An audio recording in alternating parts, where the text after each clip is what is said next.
ನಮಸ್ಕಾರ. ಕನ್ನಡ ಒನ್ಗೆ ಸ್ವಾಗತ. ನಾನು ಭಾಗ್ಯನಾರಾಯಣ ಬೊಗವರಪು. ಕರ್ನಾಟಕದಲ್ಲಿ ಸುಳ್ಳು ಅಂದರೆ ಚಕ್ರವರ್ತಿ ಸೂಲಿಬೆಲೆ, ಚಕ್ರವರ್ತಿ ಸೂಲಿಬೆಲೆ ಅಂದರೆ ಸುಳ್ಳು ಅನ್ನುವಂತಹ ಅನ್ಯೋನ್ಯತೆ ಅಥವಾ ಒಂದು ರೀತಿಯಾದ ಜೋಡು ಪದಗಳ ಹಾಗೆ ಹೊಡ್ತಾ ಇದ್ದಿದ್ದಕ್ಕೆ ಈಗ ಪ್ರತಿಸ್ಪರ್ಧಿಯೊಬ್ಬ ಹುಟ್ಕೊಂಡಿದ್ದಾನೆ.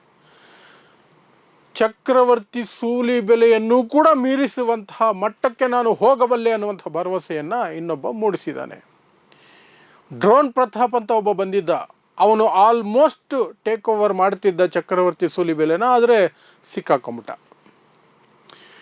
ಈಗ ಬಂದಿದ್ದಾನಲ್ಲ ಈ ಪುಣ್ಯಾತ್ಮ, ಇವನು ಬಹಳ ಸ್ಪೀಡಲ್ಲಿ ಓಪನಿಂಗ್ ತಗೊಂಡ, ಇವನು ಸಿಗಾಕೊಂಡ. ಸೊ ಸದ್ಯಕ್ಕೆ ಚಕ್ರವರ್ತಿ ಸೂಲಿಬೆಲೆಗೆ ಸುಳ್ಳು ಹೇಳೋದರಲ್ಲಿ, ಆ ಒಂದು ನಂಬರ್ 1 ಸ್ಥಾನದಿಂದ ಇಳಿಸೋದರಲ್ಲಿ ಯಾರೂ ಕೂಡ ತುಂಬ ಹತ್ತಿರಕ್ಕೆ ಬರ್ತಾ ಇಲ್ಲ. ಆದರೆ ಪ್ರತಿಸ್ಪರ್ಧಿ ಹುಟ್ಟಿರುವುದಂತೂ ನಿಜ. ಆ ಪ್ರತಿಸ್ಪರ್ಧಿಯ ಹೆಸರು ಸಿದ್ಧಾರೂಢ ಅಂತ.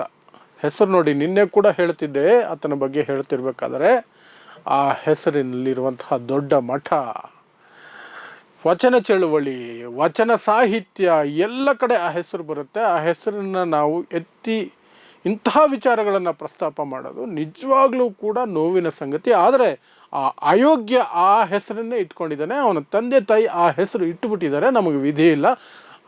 ಆ ಹೆಸರನ್ನು ಎತ್ತಿ ನಾವು ಮಾತಾಡಬೇಕಾದಂತಹ ಅನಿವಾರ್ಯತೆ ಇದೆ. ಸೊ ನಿಮಗೆಲ್ಲ ಗೊತ್ತಿರೋ ಹಾಗೆ ದರ್ಶನ್ ಕೊಲೆ ಆರೋಪದಲ್ಲಿ ಜೈಲಲ್ಲಿದ್ದಾನೆ.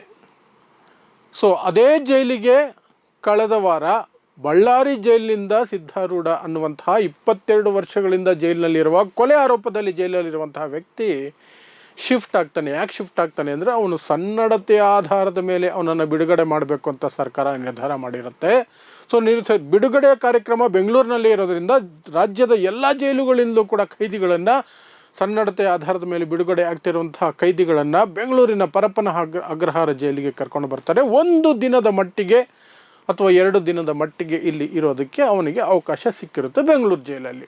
ಸೊ ಜೈಲಿಂದ ಹೊರಗೆ ಬಂದ ತಕ್ಷಣವೇ ಅವನು ಸ್ವಲ್ಪ ಸುದ್ದಿ ಆಗ್ತಾನೆ. ಯಾಕಂದರೆ ಜೈಲಲ್ಲಿ ಅವನು MA ಮುಗಿಸ್ತಾನೆ, LLB ಮುಗಿಸ್ತಾನೆ, ಒಂದು ಪುಸ್ತಕ ಬರೀತಾನೆ. ಸೊ ದೊಡ್ಡ ಮಟ್ಟದಲ್ಲಿ ಪರಿವರ್ತನೆ ಆಗಿದ್ದಾನೆ ಅನ್ನುವಂತಹ ಒಂದು ಇರುತ್ತೆ, ಮಾತುಗಾರಿಕೆ ಇರುತ್ತೆ. ಯಾಕಂದರೆ ಸಾಹಿತ್ಯದಲ್ಲಿ ತೊಡಗಿಸ್ಕೊಂಡಿದ್ದಾನೆ. ಅವನಿಗೊಂದಷ್ಟು ಪ್ರಚಾರ ಸಿಗುತ್ತೆ. ಮೊದಲಿಗೆ ಯೂಟ್ಯೂಬ್ ಚಾನಲ್ಗಳು ದೊಡ್ಡ ಮಟ್ಟದಲ್ಲಿ ಪ್ರಚಾರ ಕೊಡ್ತವೆ. ಈ ರೀತಿ ಮನಪರಿವರ್ತನೆ ಆಗಿ ಕೊಲೆ ಕೇಸಲ್ಲಿ ಮರಣದಂಡನೆಗೆ ಒಳಗಾಗಿದ್ದ, ನಂತರ ಜೀವಾವಧಿ ಶಿಕ್ಷೆ ಆಯಿತು, ಈಗ ಸನ್ನಡತೆಯ ಆಧಾರದ ಮೇಲೆ ಬಿಡುಗಡೆ, ಒಂದು ಸ್ಫೂರ್ತಿದಾಯಕವಾದಂತಹ ವ್ಯಕ್ತಿತ್ವ ಅನ್ನೋ ರೀತಿಯಲ್ಲಿ ಅವನನ್ನು ಬಿಂಬಿಸುವ ಪ್ರಯತ್ನ ಮಾಡ್ತಾರೆ. ಸೊ ಹೊರಗೆ ಬಂದ ತಕ್ಷಣ ಈ ರೀತಿಯಂತಹ ಫೇಮ್ ಸಿಗೋದಕ್ಕೆ ಆರಂಭ ಆಗಿದ್ದ ತಕ್ಷಣ ಮೇ ಬಿ ಅವನು ಮನೆಗೆ ಹೋಗಿ ಅಥವಾ ಎಲ್ಲೋ ಚಕ್ರವರ್ತಿ ಸೂಲಿಬೆಲೆ ಅಂತ ಅವರ ವಿಡಿಯೋಗಳನ್ನು ನೋಡಿರ್ಬೋದು. ಸುಳ್ಳು ಹೇಳಿ ಇಷ್ಟು ಕೀರ್ತಿ ಪಡ್ಕೊಳ್ತಿದ್ದಾನಲ್ಲ ಇಲ್ಲಿ ಒಬ್ಬ, ನಾನು ಯಾಕೆ ಟ್ರೈ ಮಾಡಬಾರ್ದು ಅನ್ನುವಂಥ ಯೋಚನೆ ಬಂದಿರಬಹುದು. ಸೊ ಇವನು ಸಹ ಒಂದು ಕಡೆ ಚಕ್ರವರ್ತಿ ಸೂಲಿಬೆಲೆ ಅಂಥವರು ಸುಳ್ಳಿನ ಮೂಲಕವೇ ಏನೋ ಒಂದು ಸಾಧನೆ ಮಾಡಿರೋರು, ಇನ್ನೊಂದು ಕಡೆ ರಾಜ್ಯಾಧಿಕಾರವನ್ನೇ ಪಡೆದಿರುವಂಥವ್ರು, ಸುಳ್ಳುಗಳನ್ನು ಹೇಳಿಕೊಂಡು ದೇಶದ ಅತ್ಯುನ್ನತ ಸ್ಥಾನಕ್ಕೆ ಹೋಗಿರುವಂತಹದ್ದು ಸುಳ್ಳುಗಳ ಆಧಾರದ ಮೇಲೇ. ಖುಷಿಯಾಗೋಗುತ್ತೆ, ಅಪ್ಪ ಎಷ್ಟು ಈಸಿ ಮಾರ್ಗ ಇದೆ ಇಲ್ಲಿ. ನಾನು ಜೈಲಲ್ಲಿ ಸುಮ್ಮನೆ 22 ವರ್ಷ ಕೂತಿದ್ದೆ, ಇಲ್ಲಿ ನೋಡಿ 2 ದಿನದಲ್ಲಿ ನಾನು ಎಲ್ಲಿಗೂ ಹೋಗ್ಬಿಡ್ಬೋದು ಅಂತ ಹೊರಗಡೆ ಬಂದ ದೊಡ್ಡ ಬುಡಂಗ್ ಬಿಟ್ಟ. ನಾನು ಜೈಲಲ್ಲಿ ದರ್ಶನ್ನ ಭೇಟಿ ಮಾಡಿದ್ದೆ, ನಾನು ದರ್ಶನ ಅಭಿಮಾನಿ, ನನ್ನನ್ನು ಭೇಟಿ ಮಾಡಿಸಿ ನಾನು ಬಿಡುಗಡೆ ಆಗ್ತಿದ್ದೀನಲ್ಲ ಅಂತ ಕೇಳಿಕೊಂಡೆ. ನನ್ನನ್ನು ಭೇಟಿ ಮಾಡಿಸಿದ್ರು. 12 ನಿಮಿಷ ನಾನು ದರ್ಶನ್ ಜೊತೆಯಲ್ಲಿದ್ದೆ. ದರ್ಶನ್ಗೆ ನನ್ನ ಕತೆ ಎಲ್ಲ ಕೇಳಿದ್ರು, ನಾನು ಹೇಳಿದೆ. ದರ್ಶನ್ಗೆ ನಾನು ನೀವು ಮಾಡಿರುವಂಥ ನಿರ್ಧಾರ ಅಥವಾ ಮಾಡಿರುವಂಥದ್ದು ತಪ್ಪು ಅಂತ ಕೂಡ ಹೇಳಿದೆ. ಅವರಿಗೆ ಧ್ಯಾನ ಹೇಳಿಕೊಟ್ಟೆ. ಬರೀ 12 ನಿಮಿಷದಲ್ಲಿ ಇಷ್ಟಲ್ಲ, ಇಡೀ ಇವನು ಜೀವನದ ಕಥೆಯನ್ನೆಲ್ಲ ಹೇಳಿ ಧ್ಯಾನ ಮಾಡಿಸಿ ದರ್ಶನ್ ಹತ್ರ ಅಷ್ಟೆಲ್ಲ ಮಾತಾಡಿ ಹೊರಗೆ ಬಂದಂತೆ. ಇದನ್ನು ಹೇಳಿದ ತಕ್ಷಣವೇ ಎಲ್ಲ ಮಾಧ್ಯಮಗಳು ಮೈಕ್ ಇಟ್ಕೊಂಡು ಕ್ಯೂ ನಿಂತ್ಕೊಂಡ್ಬಿಟ್ಟು ಒಬ್ಬರಾದ್ಮೇಲೆ ಒಬ್ಬರು ಇಂಟರ್ವ್ಯೂಗಳನ್ನು ಮಾಡಿದ್ರು, ಮತ್ತೆ ಇಂಟರ್ವ್ಯೂ ಮಾಡಿದ್ರು. ಅಲ್ಲಿಗೆ ಇವನು ರಾತ್ರಿ ಫೇಮಸ್ ಆಗೋದ. ಆ ನಂತರ ಜೈಲಿಂದ ಒಂದು ಲೆಟರ್ ಹೋಗುತ್ತೆ, ಅವನಿಗೆ ನೋಟಿಸ್ ಹೋಗುತ್ತೆ ಸಿದ್ಧಾರೂಢಗೆ. ಯಾಕಪ್ಪ ಇದನ್ನೆಲ್ಲ ಹೇಳ್ತಾ ಇದೀಯಾ, ನಿನ್ನನ್ನು ಯಾವಾಗ ನಾವು ಬಿಟ್ವಿ ದರ್ಶನ ಭೇಟಿ ಮಾಡೋದಕ್ಕೆ? ದರ್ಶನ್ ಮಾತ್ರ ಭೇಟಿ ಮಾತ್ರ ಅಲ್ಲ, ನಾನು ಜೈಲಲ್ಲಿ ಪ್ರಜ್ವಲ್ ರೇವಣ್ಣನೂ ಸಹ ಭೇಟಿ ಮಾಡಿದೆ, ಪ್ರಜ್ವಲ್ ರೇವಣ್ಣನ ಹತ್ರನೂ ಮಾತಾಡಿದೆ. ಪ್ರಜ್ವಲ್ ರೇವಣ್ಣ ಕೈಲಿ ಟಿ ಶರ್ಟ್ ಮೇಲೆ ಸಿಗ್ನೇಚರ್ ತಗೊಂಡಿದ್ದೀನಿ ಅಂತ ಹೇಳ್ತಾನೆ. ಎಲ್ಲವೂ ಕೂಡ ದೊಡ್ಡ ಮಟ್ಟದಲ್ಲಾಯಿತು. ಇವನು ರಾತ್ರೋರಾತ್ರಿ ಸ್ಟಾರ್ ಆಗೋದ. ಈಗ ಗೊತ್ತಾಗ್ತಿದೆ ಅವನು ಬಿಟ್ಟಿದ್ದೆಲ್ಲ ಬುಡಂಗು, ಸುಳ್ಳು ಸುಳ್ಳು ಸುಳ್ಳು ಸುಳ್ಳು ಅಂತ. ಈಗ ಬಾಯಿ ಪಡ್ಕೊಳ್ತಿದ್ದಾರೆ ಯಾವೆಲ್ಲ ಚಾನಲ್ಗಳು, ಅದರಲ್ಲೂ ವಿಶೇಷವಾಗಿ ಪಬ್ಲಿಕ್ ಟಿವಿ ಎಷ್ಟು ಕಾರ್ಯಕ್ರಮ ಮಾಡಿಬಿಡ್ತು ಅವನ ಬಗ್ಗೆ. ಅಬ್ಬಬ್ಬಬ್ಬಬ್ಬ, ಇವನೇ ನೋಡಿ ದರ್ಶನ್ಗೆ ಧ್ಯಾನ ಮಾಡಿಸಿದ ವ್ಯಕ್ತಿ, ದರ್ಶನ್ ಜೊತೆ ಇದ್ದು ಬಂದಂತಹ ಕೈದಿ, ದರ್ಶನ್ಗೆ ಯಾವೆಲ್ಲ ಫೆಸಿಲಿಟೀಸ್ ಕೊಟ್ಟಿದ್ದಾರೆ ಅಂತ ವಿವರಗಳನ್ನು ಕೊಡ್ತಾರೆ ನೋಡಿ ಸಹ ಕೈದಿ. ಈಗ ಟೈಟಲ್ ಮೇಲೆ ಟೈಟಲ್ ನಮ್ಮ ಚಿಪ್ಪರಂಗನ ಚಾನಲ್. ಚಿಪ್ಪರಂಗಣ್ಣ ಯಾವತ್ತು ಚಿಪ್ಪನ್ನು ಕಂಡಿಡಿದು ಈ ಇಡೀ ರಾಜ್ಯಕ್ಕೆ ತೋರಿಸಿದ್ರು 2000 ನೋಟ್ನಲ್ಲಿ, ಅವತ್ತಿನಿಂದ ಪ್ಲಸ್ ಹೆಲಿಕಾಪ್ಟ್ರಲ್ಲಿ ದುಡ್ಡು ಸುರಿಸಿದ್ರಲ್ಲ ಪಾಪ, ಮನೆ ಮೇಲೆ ಉದುರಿಸಿದ್ರಲ್ಲ ಹೆಲಿಕಾಪ್ಟ್ರಲ್ಲಿ ದುಡ್ಡು ತಂದು, ಅವತ್ತಿನಿಂದ ನಮ್ಮ ಚಿಪ್ಪರಂಗಣ್ಣನ ಚಾನಲ್ನವರು ಇಂಥದ್ದು ಸುದ್ದಿಗಳನ್ನು ಮಾಡೋದ್ರಲ್ಲಿ ಫೇಮಸ್ಸು. ಸೊ ಇದರಲ್ಲೂ ಸಹ ಮಾಡಿದ್ರು. ಒಂದು ಕಡೆ ಧರ್ಮದ್ವೇಷದ, ಮುಸ್ಲಿಂ ದ್ವೇಷದ ಕಾರ್ಯಕ್ರಮಗಳು, ಒಂದು ಕಡೆ ಈ ಥರ ಟೋಪಿ ಹಾಕುವಂತಹದ್ದು. ಆ ಟೋಪಿ ಹಾಕೋದು ಧರ್ಮದ್ವೇಷದ ಕಾರ್ಯಕ್ರಮಗಳು ಎರಡೂ ಸಹ ಯಾವುದೋ ಒಂದು ಮೂಲದಲ್ಲಿ ಹೋಗಿ BJPಗೆ ಹೆಲ್ಪ್ ಆಗಬೇಕು ಅಂತಹ ಕಾರ್ಯಕ್ರಮಗಳನ್ನು ಪಬ್ಲಿಕ್ ಟಿವಿ ಮಾಡುತ್ತೆ. ಅದೇ ಥರ TV18 ಅವರು ಮಾಡಿದ್ರು, ಎಲ್ಲ ಚಾನಲ್ನವರು ಮಾಡಿದ್ರು. ಈಗ ಇದು ಹೊರಗೆ ಬಂದ ತಕ್ಷಣವೇ ಅದೇನೋ ಅಂತಾರಲ್ಲ, ಬೇವಿಗೆ ಹಾಗಲಕಾಯಿ ಸಾಕ್ಷಿ ಅನ್ನೋ ಥರ ಈ ಚಾನಲ್ಗಳನ್ನು ಇನ್ನೊಬ್ಬ ಪುಣ್ಯಾತ್ಮ ಬೈತಾ ಇದ್ದಾನೆ. ಅಜಿತ್ ಹನುಮಕ್ಕನವರಂತ ಆತನ ಹೆಸರು. ಅಯ್ಯೋ ಮೋಸ ಹೋಗ್ಬಿಟ್ರು ಚಾನಲ್ನವರು, ಕ್ಯೂ ನಿಂತ್ಕೊಂಡು ಇಂಟರ್ವ್ಯೂಗಳು ಮಾಡಿಬಿಟ್ರು, ಅವ್ನು ಬಿಟ್ಟಿದ್ದೆಲ್ಲ ಬುಡಂಗಂತೆ ಅಂತ ಹೇಳ್ತಾನೆ ಈ ಮನುಷ್ಯ ಕೂತ್ಕೊಂಡಿಲ್ಲಿ.